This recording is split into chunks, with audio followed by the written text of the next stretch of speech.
Alright, happy Easter to all. Nagbabalik tayo. So, another question and another answer.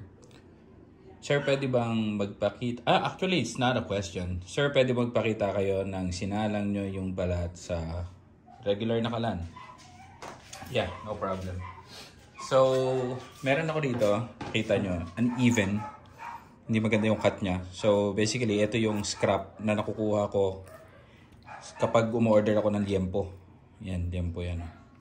So, ganyan siya, uneven. Pinapatanggal ko yan para magawa ko pang chicharon kung mga panggamit-gamit lang rito sa bahay. So, ganyan siya. Pwede natin siyang i-cut. Kasi pwede naman talaga. Marami pa rin talaga nagkakaroon ng problema. Cut natin. Marami pa rin nagkakaproblema pagdating sa pagchichicharon. Kasi, sir, yung sa akin natutong, hindi pumutok, mga ganun tipo ba mga question. So, right now, tignan natin. Orasan natin. Para makita nyo, ito yung pwede nyong sundan. Tapos gagamit tayo ng temperature para sure na masundan nyo. Using ordinary na kalan. Sunod gagamit tayo ng butane na kalan. This is belly. So, yung ginagawa natin dun sa usually na ginagamit natin sa chicharon product natin is back fat. Yung back fat is galing yan sa pork chop. Okay, so this is belly. Nung last time na gumawa tayo nito, nagdikit-dikit Bumili ako ng isang box. So try uli natin. Ganun talaga. So, 'di ba? Kahit si Mang Domeng nagkakaroon ng palpak, ganun talaga. Kasi practice talaga yan Ito hindi naman ako masyadong gumagamit nito, pero subukan natin. Try natin gumamit. Okay. Tapusin ko lang tong pagkakat. Ginagawa ko siyang bite size. So, alright, we're done. Ito lang talaga ayoko rito sa ayoko rito sa maninipis kesa dun sa back fat. Ito yung kinat natin. Ang tagal. Tapos, timbangin natin kung ilan na kinalabasan. So, 0, 0. Tingnan natin. Yan, naka-cubes na siya lahat. So, take note ganito rin yung mga mangyayari sa inyo kapag nag-ano kayo sa kalan. So, that is 1.1. Kaya na isasalang natin. Always, Mang Domeng, bakit ba kasi tinitimbang? Tinitimbang natin yan para malaman natin kung ano yung volume. Para malaman din natin kung gaano ba kalakas yung apoy, kung kakayanin ba ng apoy. Yun yung mga dapat i-consider. Kaya nagkakaroon ng problema yung pagdikit-dikit, yung pagkatutong, yung ganyan. Especially pagdikit-dikit. Pagdikit-dikit is always involved kasi dyan yung apoy. Ibig sabihin, yung apoy hindi niya kayang masustain yung init na kailangan ng volume or yung dami na nakasalang mo. So ito, 1 kilo lang naman, kayang-kaya to. I am confident na kaya to nung normal na kalan.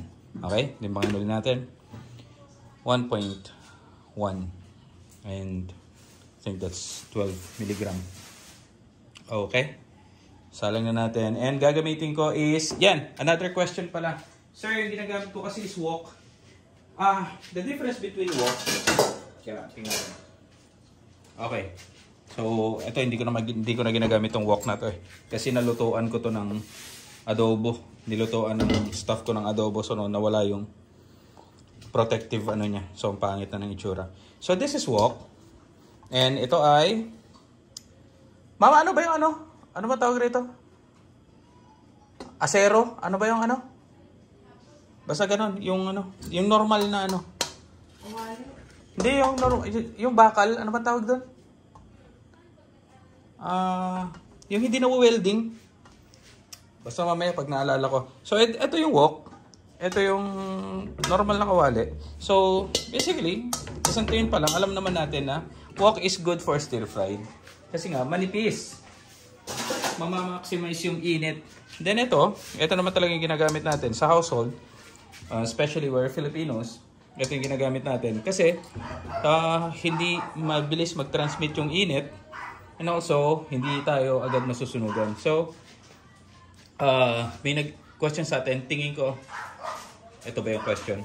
Basta tignan ko kung may ilalagay ko rito sa maipopost ko rito. Kasi ang gamit niya is wok. And ayun nga, nasusunugan siya, natututungan. Kasi nga, iba yung transmission ng init ng wok. Talagang mabilis siya. In an instant, pagkabukas mo pa lang ng ano mo, pwede ka na magluto. Hindi katulad dito sa pondido, yon. Hindi katulad sa kawaling pondido. Kailangan niya pang magtagal, painitin, bago natin siya magamit. So ito na gamitin natin. Ito ang sasalangan natin. And, sir, ano pong size niyang kawali? Hindi ko alam. Siguro 14 to. Mama, tingin mo, anong size nito? Kung ikukumpara natin kay Bilao. 16? 14? Small lang, 14. 14. Siguro 14 inches to. 14 to 16 inches. Mga ganun lang siya. Okay? So, yan. Yan siya. So, salang natin. Mag-ayos muna ako ng kalan. Right, before anything else, wala palang hose LPG. Excuse. So, right now,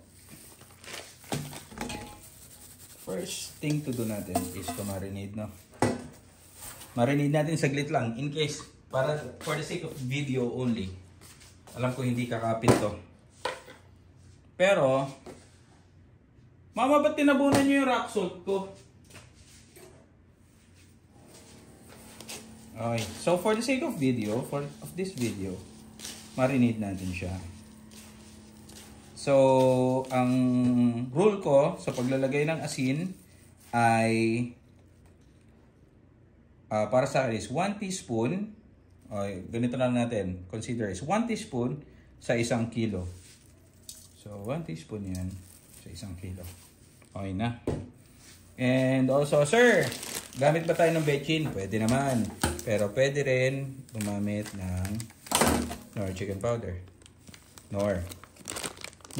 Baka naman. Si Knorr. Chicken powder gamitin natin. Especially yung may mga maselan sa paggamit ng bechin. Pag commercial, gamitan ng bechin. Pag hindi, chicken powder. Pwede yan. Okay. Medyo mas mahal lang talaga to. Okay, mix natin. Hindi na natin pakakapitin. Pero pag ginawa nyo to, make sure na at least mga 4 hours and above. Overnight, if it is possible. Tapos, ipa-air dry para mas okay. Okay? So, kaya tayo nagmamarinate dito. Kasi nakita naman natin na meron siyang mga taba-taba. Kasi ang marinade natin, ang salt, hindi talaga siya dumidikit sa balat. Hindi talaga siya nagpe-penetrate. So, since meron naman mga taba-taba, laman-laman tong item natin. Yan. Merong kakapitan at merong massage na lang natin ng mabuti. Just to make sure na kahit papano may lasa siya, no? Pag ginawa natin. And sa mga nanonood dito sa channel na to, alam niyo naman ang process na kapag naging pellets to, hindi mo pwedeng lutuin. So, it will take 1 to 2 days bago ko matapos ang video na to. Bago ko ma-upload. And bago nyo makita kung successful ang gawa natin. Nasira na ang gloves ko. Okay na yan.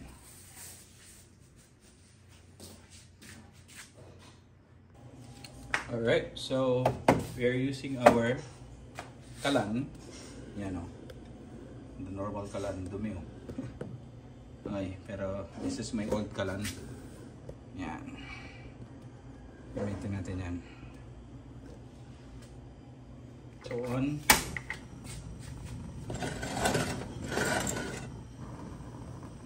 Dapat. On lang natin. Bantayan nyo lang dyan. I think it's okay na. And lalagyan natin is mantika rin ng baboy. Linaw, no? Yan, mantika rin ng baboy yan. Linaw siya. Bagong extract yan.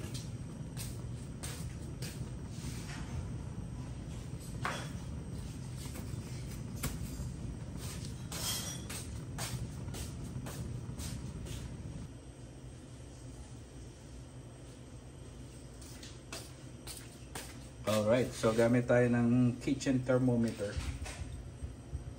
Para sure. There. Okay.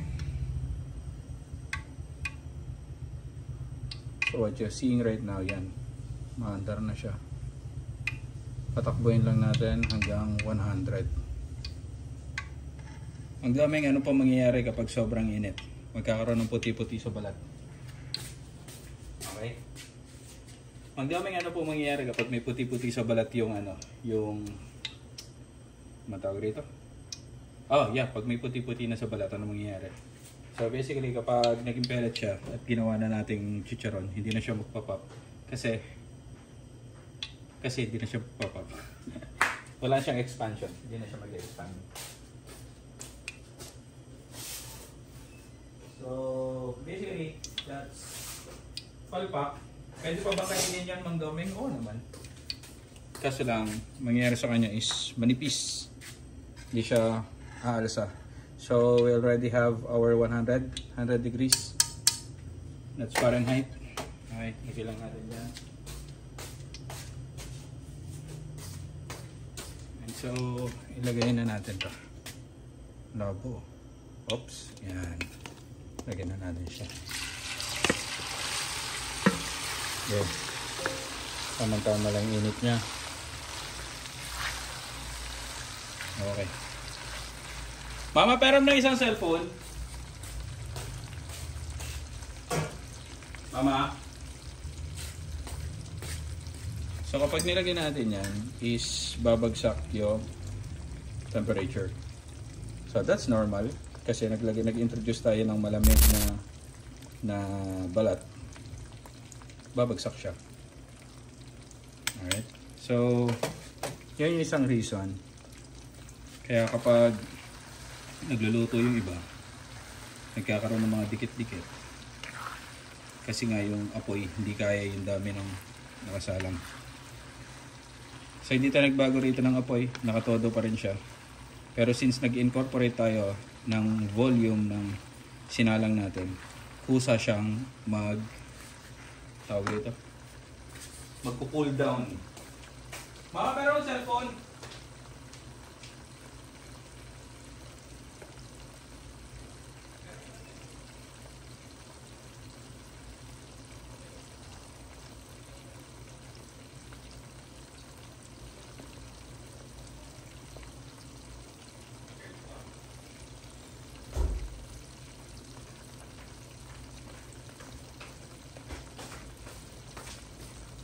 Wait lang natin, kumuha ako ng isang cellphone para may timer tayo. Nalimutan ko maglagay ng timer. Pero as you can see, kung mga nag-try na kayo na gumawa ng chicharon, may kita nyo agad yung difference. Ito, para na siya agad nag-transparent. Pero yung iba, pag nakikita nyo, kapag gumawa kayo, may mga puti-puti dun sa balat. Which is automatic, that's reject. Well, hindi naman lahat nangyayari yun. Pero malaking possibility na marireject yun. So, monitor natin yung temperature. Ayan. Pilit natin dito. Para ma-monitor yung temperature.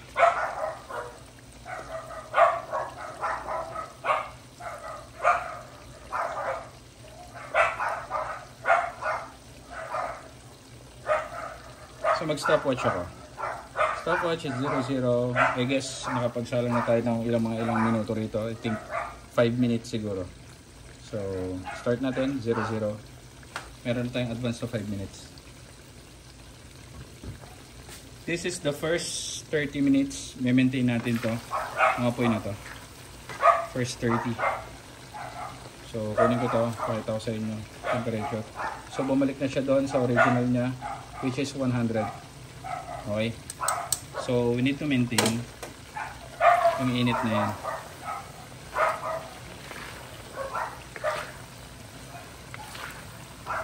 Then, kapag hindi mo siya nahalo, yung nasa ilalim ay tatamaan ng sinasabi kong puti-puti.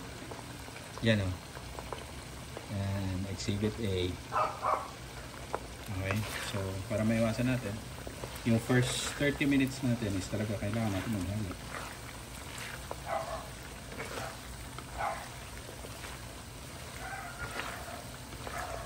Ay, mga question pa pala. Mang Doming, nilaga ba sa tubig? Wala tayong step. Diretso mantika to. In-air dry ba natin? Binilad ba natin? Definitely not. Hindi rin. Okay, hindi rin natin nilaga. Hindi nilaga, hindi binilad. Direkta na. Pagkakat natin, rekta. Okay. So, ilalayo ko muna rito.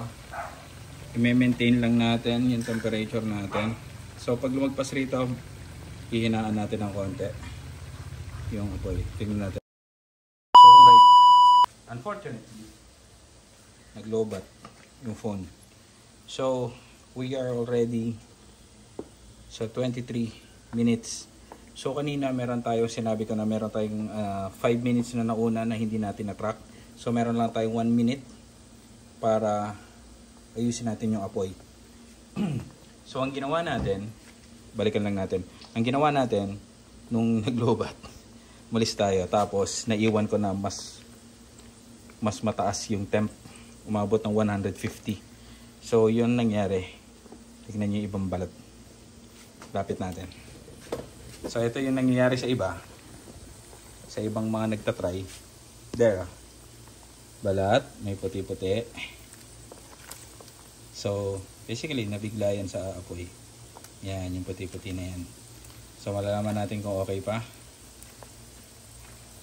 So, ang temperature natin, balik tayo sa temperature. Temperature natin is nasa 100. That's 120, 125. Yan, stay lang tayo dyan. So, 25 minutes na dito sa timer natin. Take note nyo to ah. So, 25 minutes na rito. So, okay na tayo. 25 plus 5 equals 30. 30 minutes. Okay na yan. So, may maintain na lang natin yan. Then, makikita natin dito, ito rin yung nangyari sa iba. Sir, kapag hininaan ko, dumidikit. Kapag nilalakasan ko naman, natututong. Yan talaga ang kailangan nyo ma-figure out. Kasi, kahit konting inch lang na gumalaw dito sa thermometer natin, sa HN thermometer natin, is malaking bagay na yun. Okay? Malit na inch lang. So, makikita natin, 30 minutes, ito na yung pinaka-crucial part. Kasi, ito yung hindi magiging ligtas yung salang mo. So, makikita nyo, may dumidikit. Yan. Dumidikit-dikit siya. So, meaning, kailangan natin mag-adjust ng konting apoy. Taasan natin konti. Yan o, dumidikit o. So, we are in a danger zone. Oh, oops, nalaglag pa. Okay. Wait, nakasan ko lang to. Okay. So, balik natin. So, dumidikit siya. We are in a danger zone. Kung titignan natin ang thermometer, lalagyan natin, dagdagan natin yung apoy natin ng konti. So, dagdagan natin. Mainam na ma-monitor natin yan. Kasi kapag hindi, pag masyado naman malakas, mas mabilis niya marireach yung temperature, magtututong siya. So, yun yung another problem na nakukuha ninyo kapag nagluluto. Papupuntahin lang natin siya dito sa gitna, sa 125. Antayin natin mag 125 yan. Okay.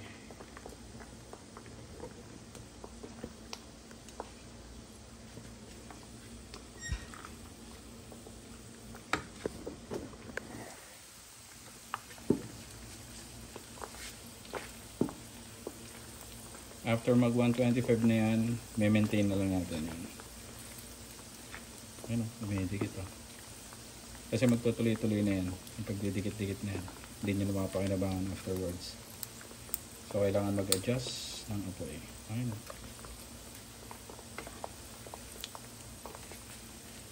Then, mararamdaman nyo rin sa ilalim ng kawali. May mga dikit-dikit din sa ilalim. So, yan.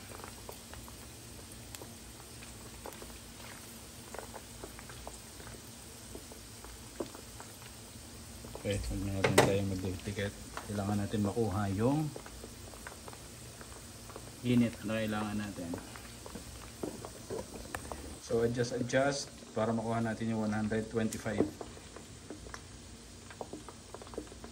Yan, isang guhit na lang.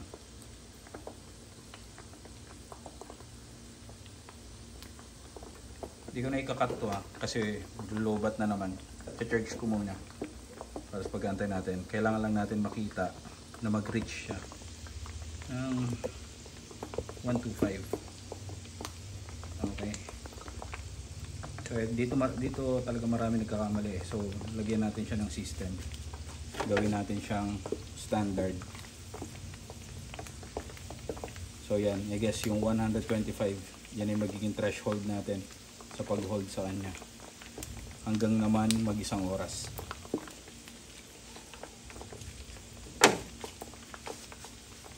Okay na, 125. So ganito magiging itsura niya.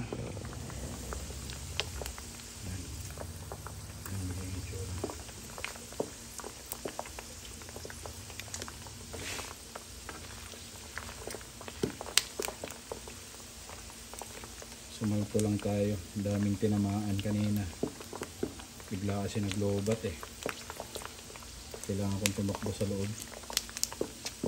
saying, pero okay lang yan, that's learning. Okay, narinig nyo meron ng pumuputok, that's the proper indication na kailangan nyo na mag slow down afterwards. So tignan lang natin, nasa 30 minutes, so 35 minutes na tayo. Titignan naman natin dito kung hindi na siya dumidikit. Ayan. Pag hindi na siya masyadong dumidikit, ibig sabihin we're already safe. Pag safe tayo, nagbabawas na ulit tayo ng apoy. Tapos maintenance na heat na lang yan hanggang sa maging pellets na siya. Since maliliit to, gagawin lang natin to ng 1.5 hours. Ayan. Hindi kasi pwedeng marinig natin yung mga nagkakarampol na yan Yan yung nagpuputok-putok. Kasi dyan naman mangyayari yung pagkatutong. Ayan, monitor lang natin.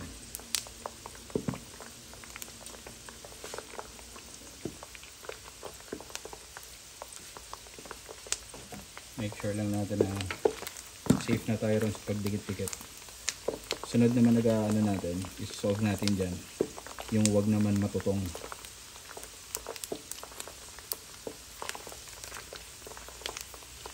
Yan nagbabrown na yung iba So magiging prone na siya sa overcook. Pag overcook, sa mga nakagawa na, pag na-overcook, then definitely hindi na siya magpa-pop. Okay, I think it's already okay. Hindi na siya masyadong dumidikit. Okay na yan. So what we have to do here is okay, so 125, magbabawas tayo ulit ng apoy. Bawas natin yan. Magbabawas natin, ang maintaining naman natin is pumasok tayo doon sa 100 degrees. Okay, so sa 100 degrees naman tayo pupunta. Papa-slow down na natin yan para makapunta tayo doon sa 100 degrees. Dahil hindi pwedeng mag-continuous ng dire-diretso na ganun yung init niya, dahil matututong ang pellets natin. Okay, hindi na siya dumidikit so safe na to, hindi na magdidikit-dikit yan. Iiwasan lang natin yung pagkatutong, which is what we are doing right now. Slow down, slow cook.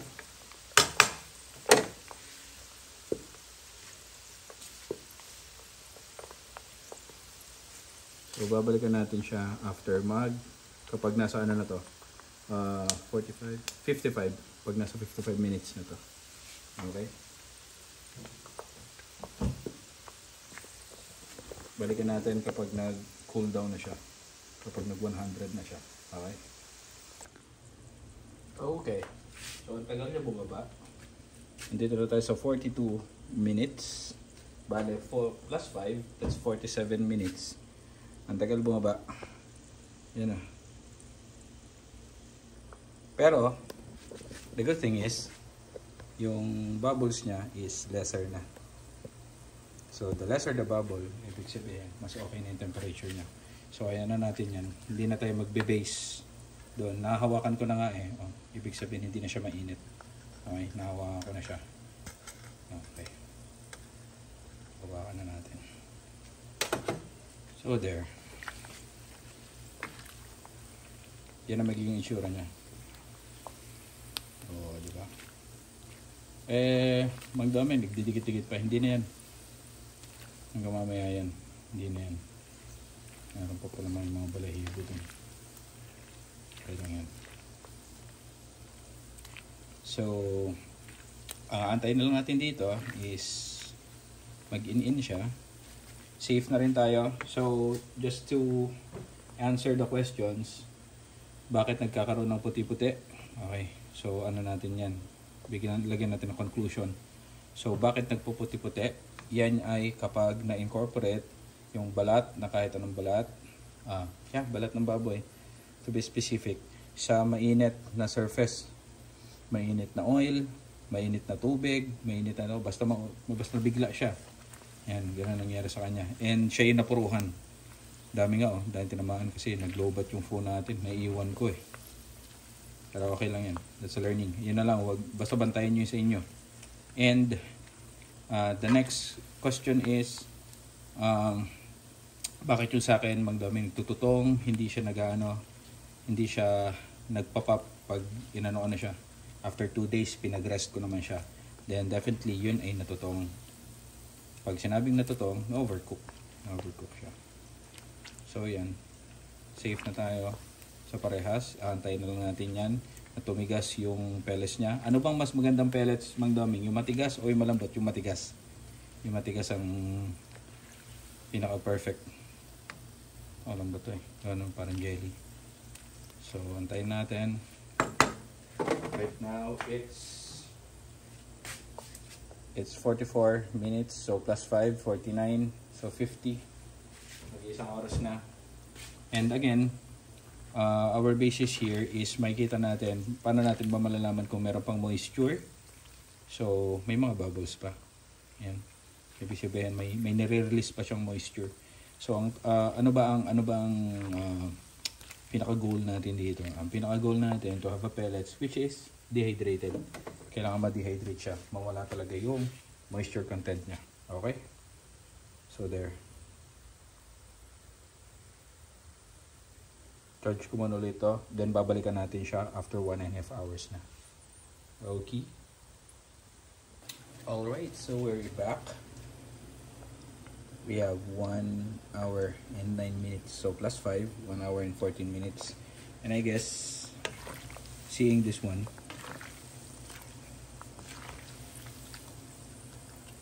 mukhang okay na siya para sa akin. So, it doesn't mean na kailangan natin siya paabutin ng 1 hour and 30 minutes. Pwede rin natin siya i-bypass pag nakita natin na mukhang okay na. Since this is bite size and also this is only skin na may konti lang na fat, okay na natin yan. So I'm gonna stay it there na. And balikan natin siya after 1 day lang. Kahit 1 day. Gawin na lang natin itong part 1 and part 2. So ito, we'll just wait for this. And I have another question here. Sir, pwede bang iiwan lang siya dun sa mantika niya? Tapos kapag lulutuin na, pwede na. Yes, that's actually, yun yung katulad ng sinagot ko doon. Yun yung actually yung ginagawa nung tsuhin ko sa Lubao, Pampanga. Kapag gumagawa rin sila ng chicharon. Meron lang silang kaldero sa ilalim ng lababo o ilalim ng nakatago lang doon. Kumbaga natutulog yung mantika doon kasama yung kung gusto nila magluto, papainit lang sila ng mantika tapos kukuha sila doon. Tulog yung mantika nun. Yan, ganyan. Lilip lang natin dyan. So, hindi natin naantayan. So, exactly 1 hour and 15. Kasi meron tayong 5 minutes. Then tignan natin yung naging temperature niya. So, importante ito. So, tignan natin. Ang naging temperature niya is na-maintain natin ng 100. Konting above lang. Ay, tumataas. So, 125. 126. Okay na yan. So, just to make sure na mapababa natin yung temperature at wag na siyang mag-cause ng pagka-overcook. Dadagdagan ko na siya ng malamig na mantika. Yan.